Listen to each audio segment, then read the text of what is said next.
औज़ुबिल्लाहि मिनश्शैतानिर्रजीम बिस्मिल्लाहिर्रहमानिर्रहीम। इसराइल की संतान से पूछो, हमने उन्हें कितनी खुली खुली निशानियां प्रदान की, और जो अल्लाह की नेमत और इसके बाद की वह उसे पहुंच चुकी हो। जो बदल डाले तो निसंदेह अल्लाह भी कठोर दंड देने वाला है। इनकार करने वाले सांसारिक जीवन पर भी रिझे हुए हैं और ईमान वालों का उपहास करते हैं, जबकि जो अल्लाह का डर रखते हैं वे क़यामत के दिन उनमें ऊपर होंगे। अल्लाह जिसे चाहता है बेहिसाब देता है। सारे मनुष्य एक ही समुदाय थे, उन्होंने विभेद किया तो अल्लाह ने नबियों को भेजा जो शुभ सूचना देने वाले और डराने वाले थे, और उनके साथ हक पर आधारित किताब उतारी ताकि लोगों में उन बातों का जिनमें वे विभेद कर रहे हैं फैसला कर दें। इसमें विभेद तो बस उन्हीं लोगों ने जिन्हें वे मिली थी परस्पर ज्यादती करने के लिए इसके पश्चात किया, जबकि खुली निशानियां उनके पास आ चुकी थी। अतः ईमान वालों का अल्लाह ने अपनी अनुग्रह से उस सत्य के विषय में मार्गदर्शन किया जिसमें उन्होंने विभेद किया था। अल्लाह जिसे चाहता है सीधे मार्ग पर चलाता है।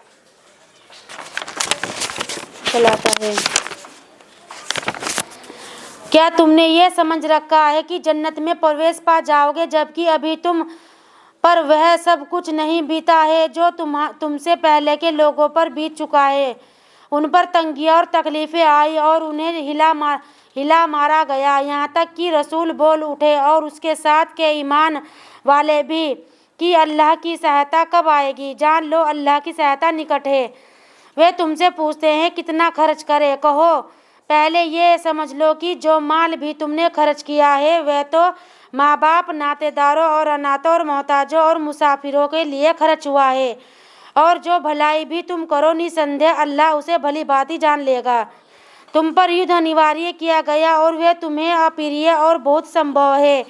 कोई चीज़ तुम्हें अप्रिय हो और वह तुम्हारे लिए अच्छी हो, और बहुत संभव है कि कोई चीज़ तुम्हें प्रिय हो और वह तुम्हारे लिए बुरी हो। और जानता अल्लाह है और तुम नहीं जानते।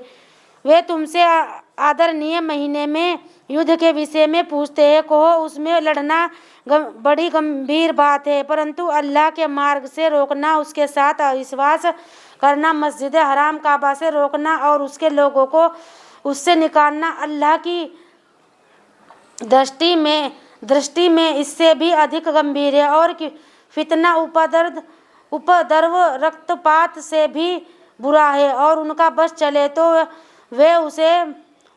वे तो तुमसे बराबर लड़ते रहें ताकि तुम्हें तुम्हारे दीन धर्म से फेर दे, और तुमसे भी जो कोई अपने दीन से फिर जाए और अविश्वासी होकर मरे तो ऐसे ही लोग हैं जिनके कर्म दुनिया और आखिरत में नष्ट हो गए, और वही आग जहन्नम में पड़ने वाले हैं। वे उसी में सदैव रहे वे लोग जो ईमान लाए और जिन्होंने अल्लाह के मार्ग में हिजरत की और जिहाद किया, वही अल्लाह की दयालुता की आशा रखते हैं। निसंदेह अल्लाह अत्यंत क्षमाशील दयावान है। तुमसे शराब और जुए के विषय में पूछते हैं।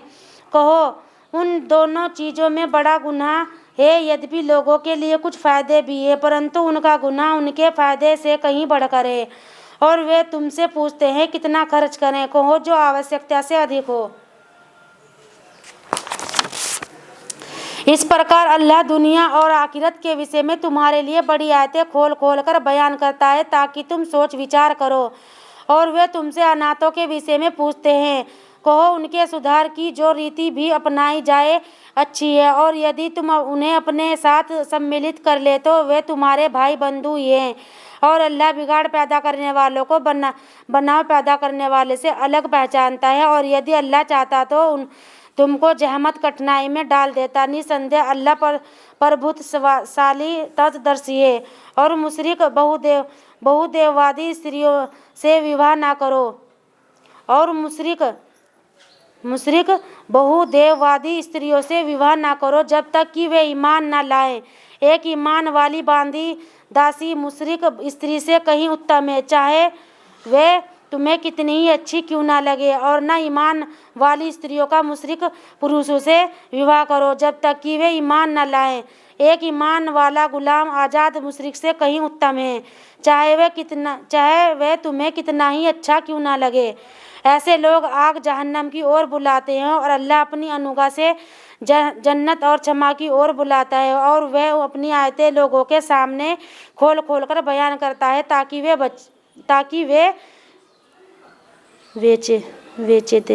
वे बचे। और वे तुमसे मासिक धर्म के विषय में पूछते हैं, कहो वह एक तकलीफ और गंदगी की चीज़ है, अतः मासिक धर्म के दिनों में स्त्रियों से अलग रहो और उनके पास ना जाओ जब तक कि वे पाक साफ ना हो जाएं। फिर जब वे भली भांति पाक साफ हो जाएं तो जिस प्रकार अल्लाह ने उन्हें बताया है उनके पास जाओ। निसंदेह अल्लाह बहुत तौबा करने वालों को पसंद करता है, और वे उन्हें पसंद करता है जो स्वच्छता को पसंद करते हैं।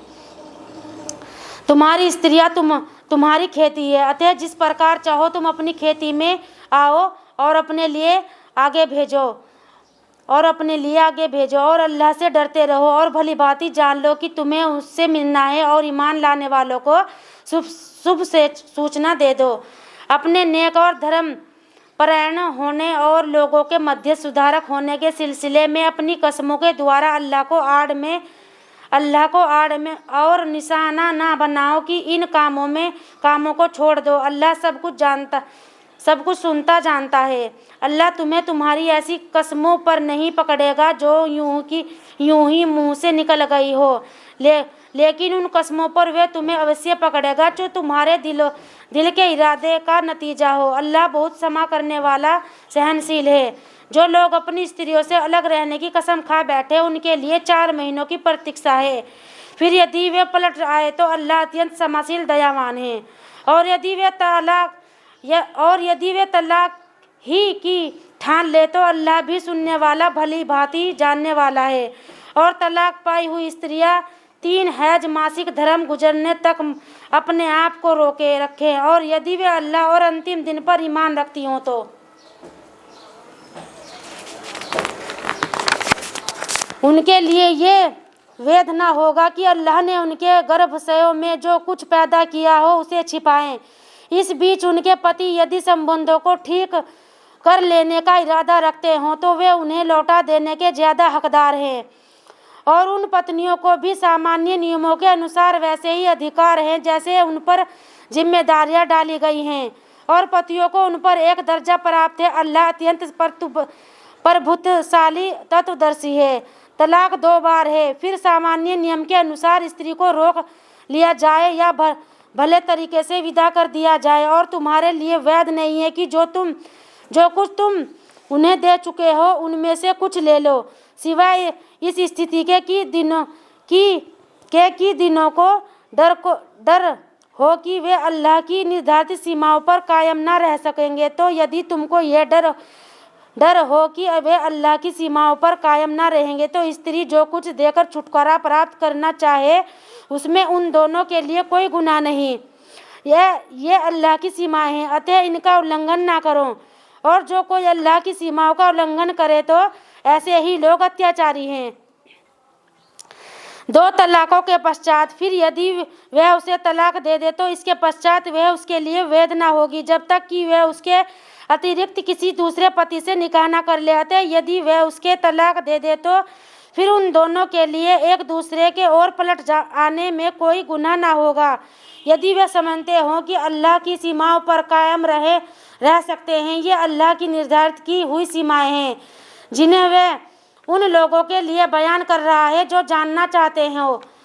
और जब तुम स्त्रियों को तलाक दे दो और वे अपनी निश्चित अवधि इद्दत को पहुंच जाए तो सामान्य नियम के अनुसार उन्हें रोक लो या सामान्य नियम के अनुसार उन्हें विदा कर दो, और तुम उन्हें नुकसान पहुंचाने के ध्येय से ना रोको कि जाति करो, और जो कुछ ऐसा करेगा तो उसे स्वयं अपने ही ऊपर जुल्म किया। और अल्लाह की आयतों को परिहास का विषय ना बनाओ, और अल्लाह की कृपा जो तुम पर हुई है उसे याद रखो, और उस किताब और तत्वदर्शिता हिकमत को याद रखो जो तुम पर जो उसने तुम पर उतारी है, जिसके द्वारा वह तुम्हें नसीहत करता है। और अल्लाह का डर रखो, भली भांति जान लो कि अल्लाह हर चीज़ को जानने वाला है।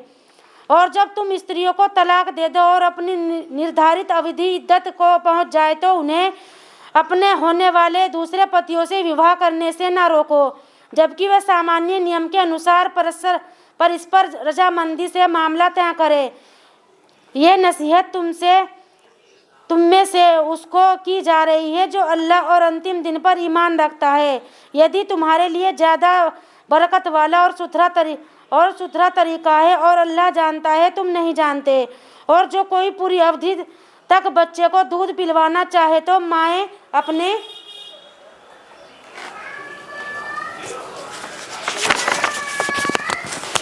अपने बच्चों को पूरे 2 वर्ष तक दूध पिलाएं। और वह जिसका बच्चा है सामान्य नियम के अनुसार उनके खाने और उनके कपड़े का जिम्मेदार है। किसी पर बस उसकी अपनी समाई भर ही जिम्मेदारी है। ना तो कोई माँ अपने बच्चे के कारण बच्चे के बाप को नुकसान पहुँचाए और ना बाप अपने बच्चे के कारण बच्चे की माँ को नुकसान पहुँचाए। और इसी प्रकार की जिम्मेदारी उसके वारिस पर भी आती है। फिर यदि दोनों पारंपरिक स्वेच्छा और परामर्श में दूध छुड़ाना चाहे तो उन पर कोई गुनाह नहीं। और यदि तुम अपनी संतान को किसी अन्य स्त्री से दूध पिलवाना चाहो तो इसमें भी तुम पर कोई गुनाह नहीं, जबकि तुमने जो कुछ बदले में देने का वादा किया वो हो सामान्य नियम के अनुसार उसे चुका दो। और अल्लाह का डर रखो और भली भांति जान लो कि जो कुछ तुम करते हो अल्लाह उसे देख रहा है। और तुम में से जो लोग मर जाए और अपने पीछे पत्नियां छोड़ जाए तो वह पत्नियां अपने आप को 4 महीने और 10 दिन तक रोके रखे। फिर जब वे अपनी निर्धारित अवधि इद्दत को पहुंच जाए तो सामान्य नियम के अनुसार वे अपने लिए जो कुछ करे उसमें तुम पर कोई गुनाह नहीं। जो कुछ तुम करते हो अल्लाह उसकी खबर रखता है।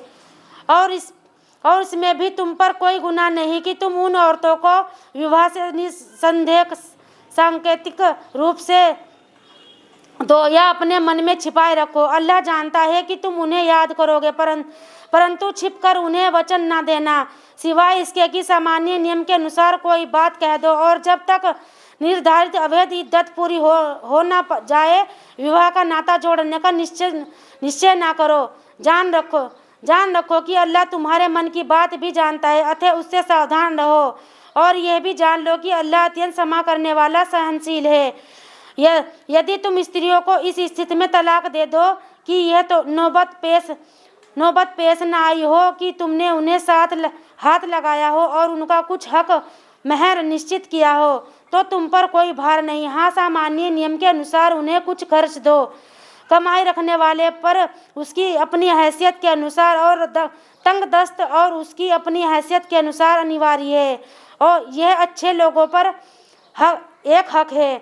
और यदि तुम उन्हें हाथ लगाने से पहले तलाक दे दो किंतु उनका महर निश्चित कर चुके हो तो जो महर तुमने निश्चित किया है उसका अदा करना होगा। और ये और बात है कि स्वयं छोड़ दें या पुरुष जिसके हाथ में विवाह का सूत्र है वह नरमी से काम ले और महरा पूरा अदा कर दे। और यह कि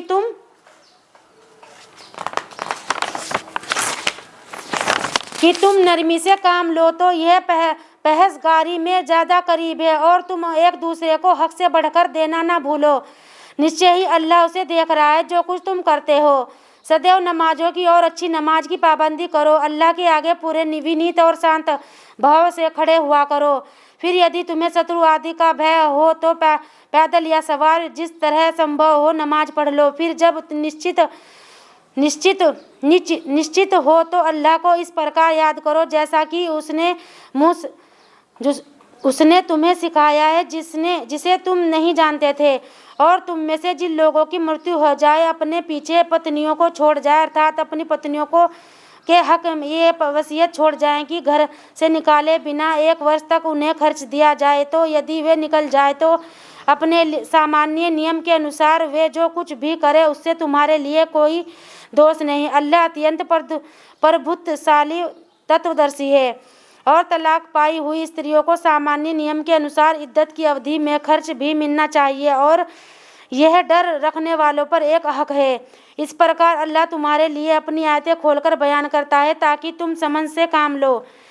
क्या तुमने उन लोगों को नहीं देखा जो हजारों की संख्या में होने पर भी मृत्यु के भय से अपने घर बार छोड़कर निकलते थे, तो अल्लाह ने उनसे कहा मृतप्राय हो जाओ तुम, फिर उसने उन्हें जीवन प्रदान किया। अल्लाह तो लोगों के लिए उदार अनुग्रही है, किंतु अधिकतर लोग कृतज्ञता नहीं दिखलाते। और अल्लाह के मार्ग में युद्ध करो और जान लो कि अल्लाह सब कुछ सुनने वाला जानने वाला है। कौन है जो अल्लाह को अच्छा शरण दे कि अल्लाह उसे उसके लिए कोई गुनाह बढ़ा दे, और अल्लाह ही तंगी भी देता है और कुशादगी भी प्रदान करता है, और उसी की ओर तुम्हें लौटना है। क्या तुमने मूसा के पश्चात इस्राएल की संतान के सरदारों को नहीं देखा जब उन्होंने अपने एक नबी से कहा, हमारे लिए एक सम्राट नियुक्त कर दो ताकि हम अल्लाह के मार्ग में युद्ध करें। उसने कहा, यदि तुम्हें लड़ाई का आदेश दिया जाए तो क्या तुम्हारे बारे में ये संभावना नहीं है कि तुम ना लड़ो? वे कहने लगे, हम अल्लाह के मार्ग में क्यों ना लड़ें, जबकि हम अपने घरों से निकाल दिए गए हैं और अपने बाल बच्चों से भी अलग कर दिए गए हैं। फिर जब उन पर युद्ध अनिवार्य कर दिया गया तो उनमें से थोड़े लोगों के सिवा सब फिर गए, और अल्लाह जालिमों को भली भांति जानता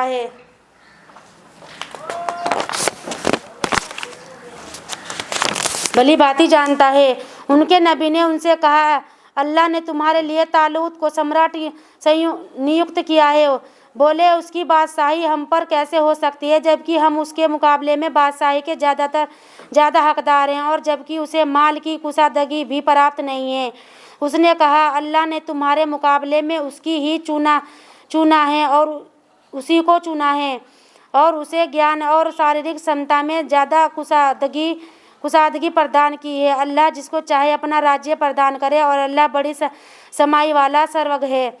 उनके नबी ने उनसे कहा, उसकी बादशाही की निशानी ये है कि वह संदूक तुम्हारे पास आ जाएगा जिसमें तुम्हारे रब की ओर से एक सकीनत प्रशांति और मूसा के लोगों और हारून के लोगों की छोड़ी हुई यादगारें हैं जिसको फरिश्ते उठाए हुए होंगे। यदि तुम ईमान वाले हो तो निसंदेह इसमें तुम्हारे लिए बड़ी निशानी है।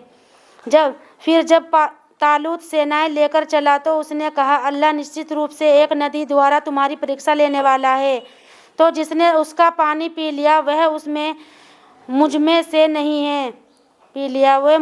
नहीं है, और जिसने उसको नहीं चखा वही मुझमें से है। ये और बात है कि कोई अपने हाथ से एक चुल्लू भर ले। फिर उनमें से थोड़े लोगों के सिवा सभी ने उसका पानी पी लिया। फिर जब तालूत और ईमान वाले जो उसके साथ थे नदी पार कर गए तो कहने लगे, आज हमें जालूत और उसकी सेनाओं का मुकाबला करने की शक्ति नहीं है।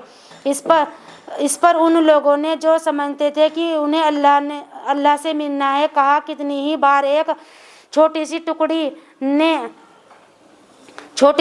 ने अल्लाह की अनुज्ञा के एक बड़े गिरोह पर विजय पाई है। अल्लाह तो जमने वालों के साथ है।